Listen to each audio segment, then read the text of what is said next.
E aí, galera, tudo certo? Sou o professor Paulo de Língua Portuguesa e hoje chegamos aqui ao estudo da pontuação, ok?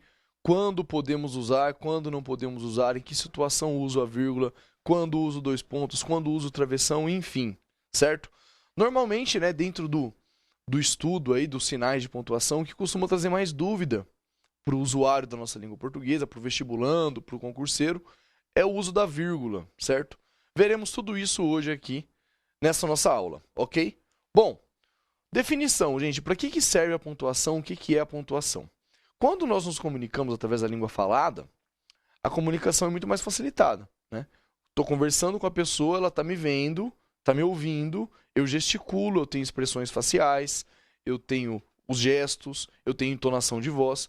Tudo isso se perde quando eu leio, ok? O que a pontuação tenta fazer? Trazer justamente essas entonações de voz, essas pausas, né, na construção da fala, para o texto escrito. A pontuação, portanto, né, os sinais são sinais gráficos que tentam trazer essas pausas, essas entonações para o texto escrito, tá bem? Então, olha lá, os sinais usados na linguagem escrita que buscam suprir as pausas e entonação de voz da linguagem falada, tá bem? Aí, gente, além disso, muito importante, inclusive, frisar, né, essa parte, o uso da pontuação pode trazer um destaque para algum elemento da minha frase, tá bem? Destaco esse elemento, coloco, por exemplo, lá uma conjunção entre vírgulas, eu estou destacando essa conjunção. Ou ainda para desfazer uma possível ambiguidade. O que é ambiguidade? É o duplo sentido. Vejamos esse exemplo aqui, ó. A pergunta é, você ficou calado? Aí eu tenho duas possibilidades de resposta.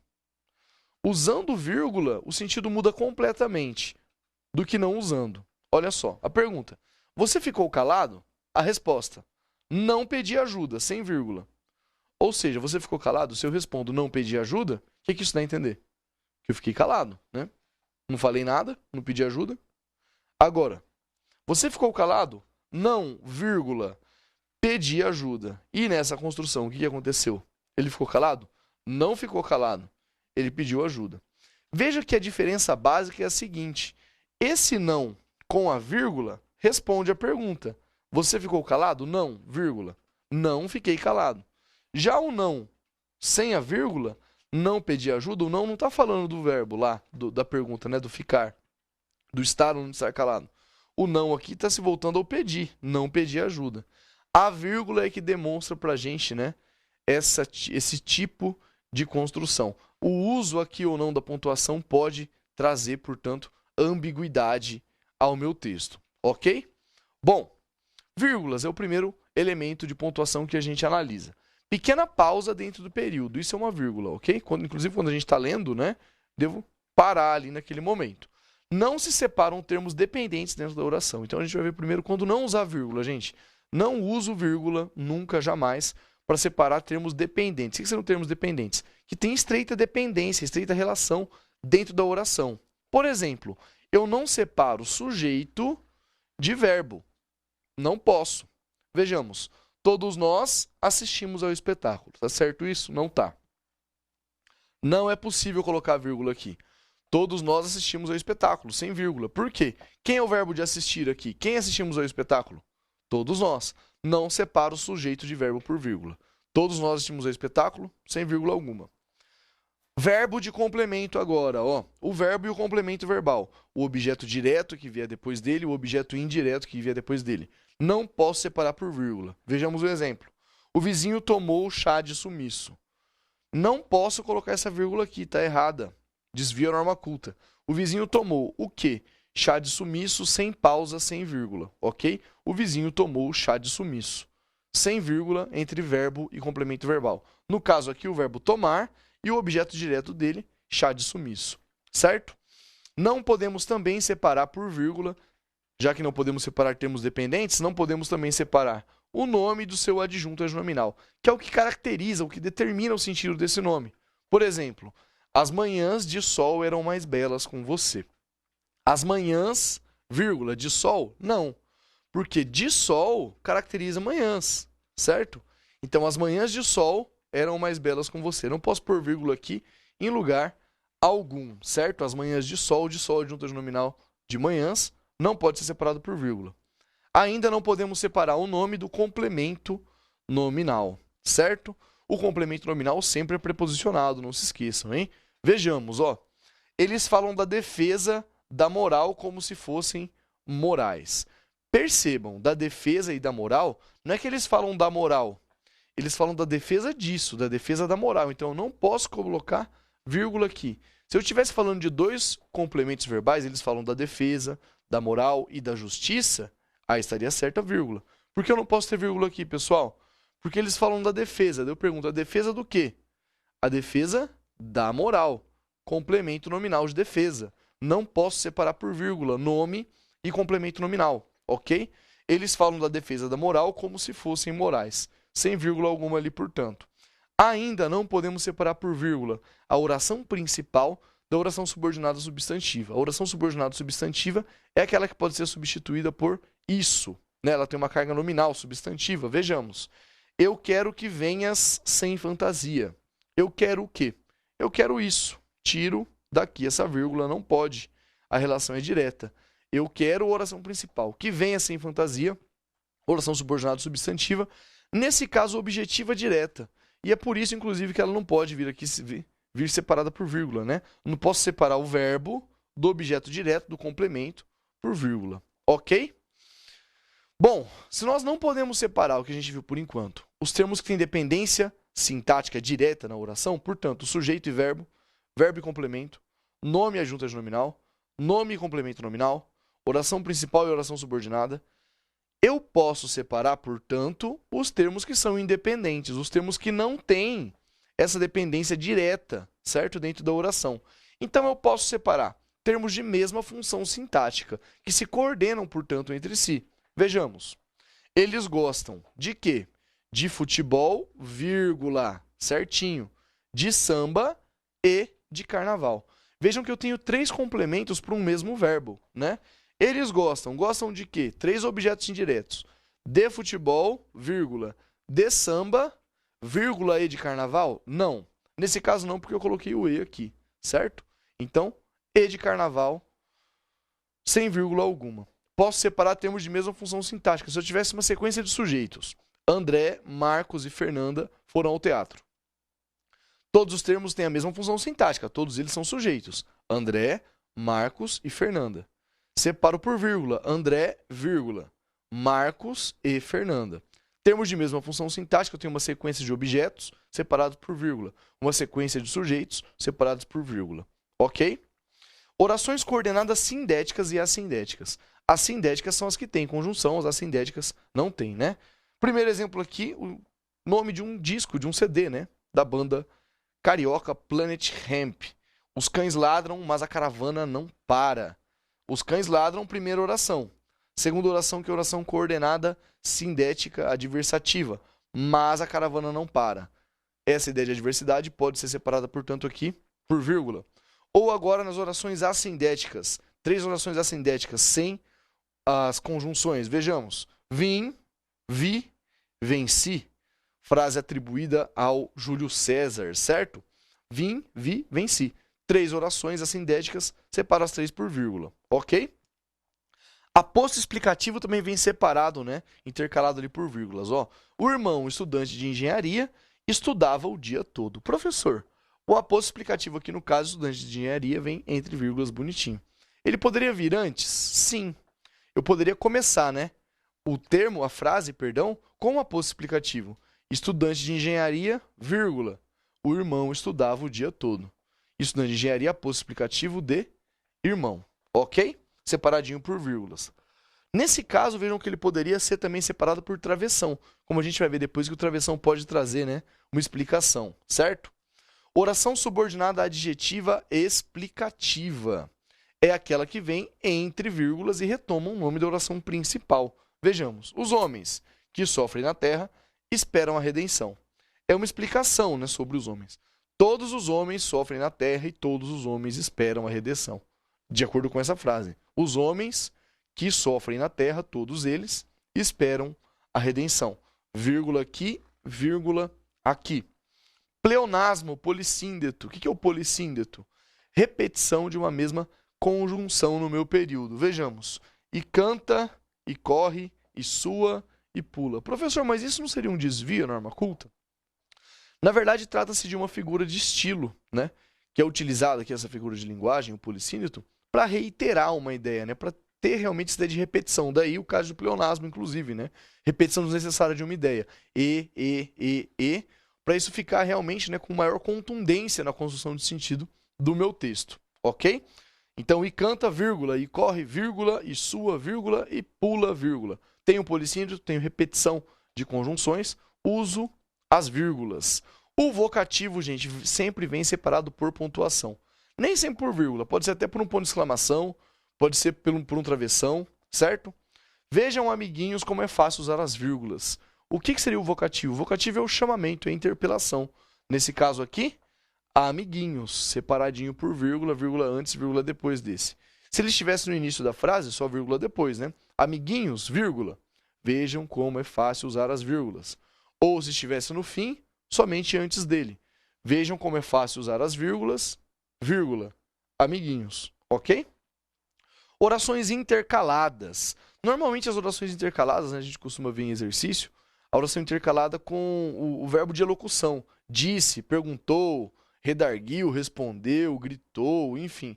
Eu fiz uma aqui com outro verbo para vocês, ó. Alguns serão, vírgula, eu espero, vírgula, aprovados no exame. Poderia ser, alguns serão, vírgula, disse o professor, vírgula, aprovados no exame. Essa oração, vejam que ela intercala a outra oração, a principal, né? Ó. Alguns serão aprovados no exame. Eu espero, tá? Esse eu espero que vem no meio ali, vem separado por vírgulas, tá ok? Adjuntos adverbiais também podem ser separados por vírgulas. Os alunos da sala, após o sinal, saíram correndo. Após o sinal, adjunto adverbial de tempo, separo por vírgula, ok? Ele poderia vir também no início, certo? Da minha frase. Após o sinal, vírgula. Os alunos da sala, saíram correndo. Oração subordinada adverbial deslocada. As orações subordinadas adverbiais deslocadas são aquelas que vêm no início ou no meio do período. Professor, no fim não? Não. Por quê?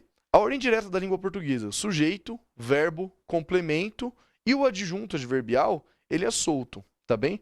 Mas o que seria a posição dele é no fim da frase. Se ele vier no fim, ele não está fora de nada.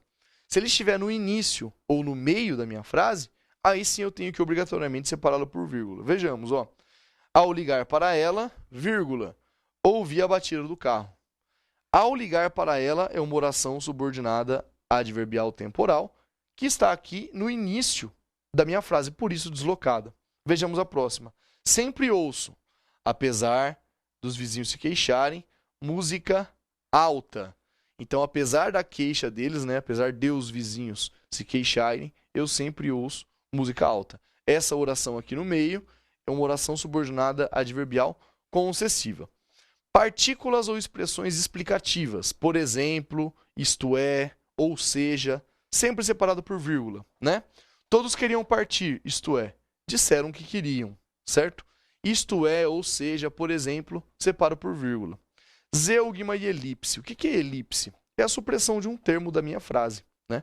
Quando eu tirar um termo da minha oração, eu tenho elipse. Lembra do sujeito elíptico? Aquele que é desinencial, ele não está claro, ele é oculto, certo? Na oração. Eu percebo pelo verbo. E o zeugma é o quê? Quando um termo aparece na oração e depois é suprimido. Nesse caso aqui, vejam que a gente substitui o verbo pela vírgula. Olha só. Meu irmão gosta de Beatles. Eu, de Rolling Stones. Eu o quê? Gosto de Rolling Stones. Uso essa vírgula aqui para produzir a elipse e a supressão do termo gostar, né? Meu irmão gosta de Beatles. Eu, de Rolling Stones. Tiro o verbo e substituo pela vírgula, ok? Outro uso. Sim e não como resposta. Como o primeiro exemplo que a gente viu lá atrás, né? Sim, quero ficar aqui. Tenho que colocar a vírgula. Não, quero ir embora. Veja no segundo caso como muda completamente o sentido da frase se eu tiro a vírgula. Se eu digo não, vírgula, quero ir embora, eu estou afirmando que eu quero partir. Agora, se eu tiro a vírgula, não quero ir embora, o que eu estou afirmando? Que eu não quero partir, que eu quero ficar aqui. Ok? Podemos usar e após vírgula? Pergunta bastante comum. Podemos sim. Em quais casos? Primeiro, quando eu tiver duas orações com sujeitos gramaticais diferentes. Por exemplo, Marcos ficou no carro e André foi comprar balas. Primeira oração, Marcos ficou no carro. Qual o sujeito? Marcos, do verbo ficar. Segunda oração, André foi comprar balas. Qual o sujeito? André, do verbo ir, né? Foi comprar balas. Nesse caso, eu posso colocar vírgula antes do e, porque, gente, eu tenho um sujeito na primeira oração e outro sujeito na segunda. Sem problema algum, posso colocar vírgula e e. Se fosse o mesmo sujeito para as duas, aí eu não poderia colocar vírgula, só o e. Como assim, professor? Se fosse assim, ó, Marcos ficou no carro e dormiu. Poderia colocar vírgula aqui? Não. Porque quem dormiu? Marcos. Mesmo sujeito para as duas orações, não coloco vírgula e e. Quando os sujeitos forem diferentes, posso colocar a vírgula. Ah, tá ok? Outro caso aqui, ó, é o e que não funciona como conjunção aditiva. O e pode funcionar como conjunção adversativa, né? Nesse caso, ele pode ser substituído por mas. Peguei aqui um trechinho do famoso e lindo, belíssimo poema do Camões, né? O amor é fogo que arde sem se ver, é ferida que dói e não se sente, vírgula e o e. Posso fazer isso? Posso, por quê? Esse e equivale a mas, né? É ferida que dói, mas não se sente. A ferida não se sente, apesar de doer, eu não sinto ela, ok? É ferida que dói, mas não se sente. Posso usar nesse caso, portanto, do e, introduzindo oração coordenada adversativa, também posso ter vírgula e.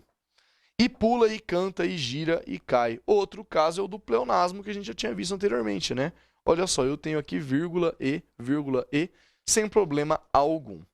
Pessoal, vamos agora a um outro tipo, né? Outro sinal, que é o ponto e vírgula. Ele indica uma pausa maior do que a da vírgula e é menor do que a do ponto final, tá bem? Só separam-se termos coordenados. Atenção, hein? Itens enumerados, para fazer uma sequência, certo? Uma enumeração, uma sequenciação de termos, posso usar ponto e vírgula. As pautas serão, dois pontos, saúde, educação, segurança. Ponto e vírgula aqui, ponto e vírgula aqui. Para indicar, portanto, tópicos, posso fazer uso do ponto e vírgula. Orações coordenadas sem conjunção. Vejamos, o professor faltou. Saímos mais cedo. A primeira oração, o professor faltou. Depois, saímos mais cedo. Está ali, né, implícita a ideia de conclusão. O professor faltou, portanto, logo, saímos mais cedo. Tá bem? Nesse caso, posso usar o ponto e vírgula. Orações coordenadas adversativas. Nesse caso, gente, percebam como o ponto e vírgula intensifica, né, a oposição de ideias. Vejamos. Não saía de casa, porém, o pai vivia na rua. Esse ponto e vírgula aqui deixa mais pesada, mais carregada, né? A pausa deixando mais carregada a adversidade, a oposição de ideias. O Machado de Assis gosta bastante de usar o ponto e vírgula, né? Inclusive nesses casos, ó. Não saía de casa, porém, o pai vivia na rua. Há vários exemplos nos textos do Machado, né? Com esse tipo de uso. Orações coordenadas com a conjunção no meio da oração agora. Vejamos isso, ó. Esperei a resposta. Ponto e vírgula. Não a recebi, entretanto, naquele dia. Onde eu joguei a conjunção aqui? Lá no meio, tá bem, da segunda oração. Primeira oração, não esperei a resposta. Agora eu vou construir de novo uma adversativa, né? Ó. Ponto e vírgula. Não a recebi, entretanto, naquele dia. Professor, nesse caso eu não poderia usar somente a vírgula? Não, ponto e vírgula. Se eu ponho aqui, ó, esperei a resposta, vírgula, não a recebi, vírgula, entretanto, vírgula, naquele dia? Não. Se eu jogar a conjunção para lá, ponto e vírgula na separação entre as duas orações. Esperei a resposta, ponto e vírgula. Não a recebi, vírgula, entretanto, vírgula, naquele dia. Agora os dois pontos, gente. Quando usamos os dois pontos? Eles indicam pausa em uma frase incompleta. A ideia é essa, né? Quando tiver dois pontos, é como se fosse um corte na frase, né? Ela é seccionada, tá bem? Introduzem discurso direto. Por exemplo, sério perguntou. Ele estava sério, ele, né? Estava sério, se fosse ela, seria séria. Perguntou. Dois pontos. Cortei a frase, parei a frase. Aí vem aqui o discurso direto. Qual é o discurso direto? Aquele em que a voz do personagem aparece diretamente no texto. Vejamos. Sério perguntou. A fala do personagem. Você vem amanhã? Os dois pontos aqui introduzem o discurso direto. Introduzem a fala, o pensamento do personagem, ok? Anunciam ainda os dois pontos itens enumerados, uma sequenciação de itens. Vejamos, os escolhidos serão, ó o recorte na frase de novo. Quem? Né? Quais serão os escolhidos? Dois pontos. Marcos, André, Maria e Letícia, ok? Tenho ali, portanto, os dois pontos seccionando a frase para indicar quais seriam, esses itens enumerados. Os dois pontos ainda podem introduzir uma explicação. Olha só. Finalmente chegamos a uma conclusão. Dois pontos. O que eu vou ver agora? Qual é a conclusão? A explicação de que conclusão seria essa. Chegamos a uma conclusão. Valeu a pena, os dois pontos estão aqui, ó. Todo o esforço, ok? Chegamos a uma conclusão. Todo o esforço valeu a pena, todo o esforço. Os dois pontos indicam essa explicação do termo, certo? Os dois pontos podem ainda a gente introduzir uma citação. O que é citar? Eu pegar um trecho de texto que não é meu, tá bem? Pode ser ali, né? Eu posso pegar um trecho de... Se eu estou fazendo uma pesquisa, pego lá um trecho de um texto de um historiador, certo? E aí diz Boris Fausto em sua obra tal, dois pontos. Coloco lá o trecho, ok? Ou se eu pego uma frase aqui só, né? Como no caso aqui do Sócrates, ó. Lembrando Sócrates, dois pontos, introduzo a citação. Tudo que sei é que nada sei. Ok? Ainda os dois pontos introduzem orações subordinadas substantivas apositivas. A oração subordinada substantiva, como dissemos já hoje, é aquela que pode ser substituída por isso. A apositiva é a que tem função de aposto, ou seja, ela desenvolve a ideia de um dos nomes da oração principal. Tinha um sonho, dois pontos, que o filho fosse escritor. Que o filho fosse escritor. Isso aqui, essa oração, desenvolve qual ideia? De sonho, né? Que sonho era esse? Dois pontos. Vem a explicação, ok? O que seria o aposto, portanto, desse termo, certo? Ponto final, pessoal. Quando usamos o ponto final? O ponto final serve para a gente botar ali um fim, né? Terminar um período, uma frase. Indica o término de um período de uma frase. Após a reunião, fomos a um restaurante. Ponto final. Professor, mas quando eu sei quando parar ou não na frase? Corrigindo redações, a gente vê, é comum, né? Encontrarmos períodos muito extensos. O aluno não usa ponto final nunca. Eu costumo brincar, né? Falo, gente, usar ponto final não paga imposto, pode usar à vontade, né? Nem vírgula também não. Por favor, façam isso, né? E aí é terrível isso porque os alunos, os usuários da língua portuguesa muitas vezes pensam que eu uso vírgula, eu uso ponto final para respirar, não é. O que a gente usa para respirar é o pulmão, gente. Eu tenho que usar ponto final e vírgula quando o meu período exigir. Às vezes a construção de um período muito extenso deixa o trecho confuso, tá? Nesse caso aqui, nesse exemplo que eu coloquei, após a reunião, fomos a um restaurante, ponto final. É porque eu quis parar essa frase aqui, mas ela poderia se desenvolver. Após a reunião, fomos a um restaurante onde encontramos outros profissionais de nossa empresa, vírgula, que já estavam nos esperando. Ponto final. Desenvolvi mais ainda o período, é possível? É, tá bem? Mas é importante a gente ter muita atenção quando escreve para não produzir textos, períodos muito extensos. Também é importante o uso do ponto final, tá? Também é usado o ponto final em abreviaturas, né? Quando se fala do Dom Sebastião, rei português, sumido lá no século XVI. Dom de ponto, certo? Senhor, né? Põe lá o S, ou São S ponto, Senhor SR ponto, certo? Ponto de interrogação, quando a gente usa para fazer perguntas diretas, ok? Frases interrogativas diretas. Qual a sua altura? Fiz um questionamento. Professor, mas como assim direta? Tá aqui a pergunta direta. Na indireta eu não uso, né? Eu perguntei a ela qual era a sua altura. Eu perguntei ao aluno qual era a sua altura. Aí eu ponho ponto de interrogação nesse caso? Não.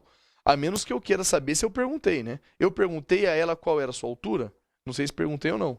Agora, se eu indico que fiz o questionamento, eu perguntei a ela qual era a sua altura.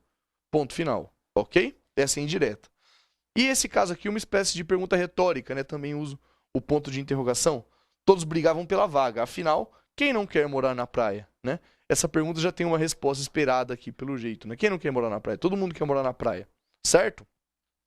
Ponto de exclamação, gente, ele tem uma carga emotiva do emissor da mensagem, né? Ele pode indicar espanto, né? Surpresa, medo, excitação, súplica, ordem, enfim. Depende do contexto, tá bem? Por exemplo, mas já está tão tarde, ponto de exclamação. Vejam que é uma indica surpresa aqui do indivíduo, mas já está tão tarde, ponto de exclamação. Estou exclamando isso, ok? Como você cresceu, olha aqui a surpresa, né? O espanto. Como você cresceu, nossa, como você já está grandinho, certo? Espanto, portanto, esse ponto indica. Às vezes a gente pode ter juntos, né? O ponto de interrogação e de exclamação. Mas eu fiz isso? Mas você foi capaz de fazer isso? Ponto de exclamação, pontos de interrogação e de exclamação, tá bem? Os dois na mesma construção também é possível encontrar. Parênteses, pessoal, quando usamos os parênteses, vejamos. Eles indicam comentário e explicação.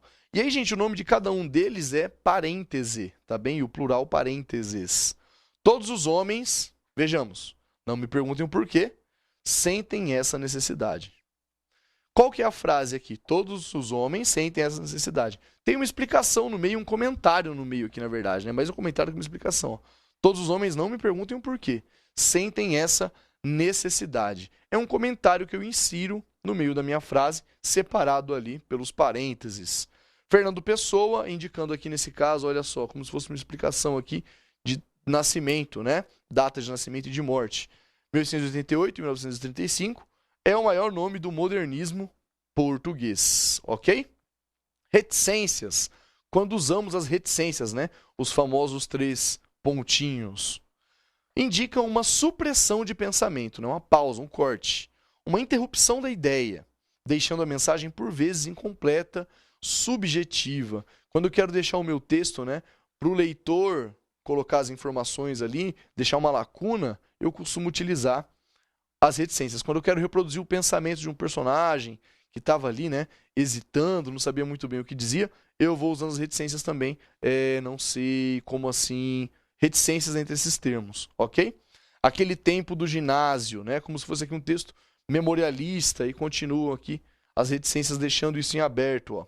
1, 2, 3 horas e nada dele aparecer. 1, 2, 3 horas, dando a ideia do tempo, né? Passando. Ah, se você não chegar a tempo, olha aqui, não concluo, né? Ah, se você não chegar a tempo, hein? Deixa isso em aberto, né? É como se eu fizesse uma ameaça sem completar a frase, justamente para o meu interlocutor, né? Completar essa frase. As aspas agora, pessoal, quando usamos aspas. Bom, elas podem separar o discurso direto, portanto, a fala de personagem. O garoto disse, 2 pontos, abre aspas. Mãe, cadê o gatinho? Fecham as aspas. Ela separa aqui, portanto, a fala do personagem, certo? Citações. No mesmo caso que a gente viu, né? Tanto, gente, dos 2 pontos para introduzir o discurso direto, quanto dos 2 pontos para introduzir as citações, né? O uso é o mesmo. É que nesse caso que a citação está sendo separada por vírgula. Eu poderia dizer, sentenciou Descartes, 2 pontos. Aí vem a citação, né? Penso, abre aspas, logo existo. Fecha aspas, sentenciou Descartes. Por que eu coloco esse termo entre aspas? Porque ele não é parte da minha fala. É uma transcrição, né? Uma citação de um outro texto. Nomes de obras, gente. Nome de obra pode vir tanto entre aspas, ou quando você estiver digitando, vir em itálico, destacado. De qualquer forma, tem que ser destacado. Em Vidas Secas, Graciliano destaca o horror da seca e da desigualdade social. Vidas Secas, portanto, aqui no caso é o nome de uma obra, né? No caso de um livro do Graciliano Ramos. Ainda, para nomes estrangeiros, ó. Se você escrever uma palavra estrangeira no seu texto, separe-a coloque-a entre aspas.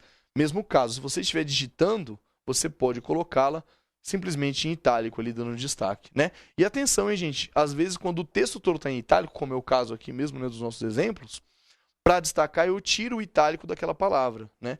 Então, se eu não quisesse usar as aspas aqui, eu poderia colocar o bullying, tiro as aspas e tiro o itálico e mantenho o itálico. Deve ser combatido nas escolas. O que eu preciso fazer é destacar do restante do texto, ok?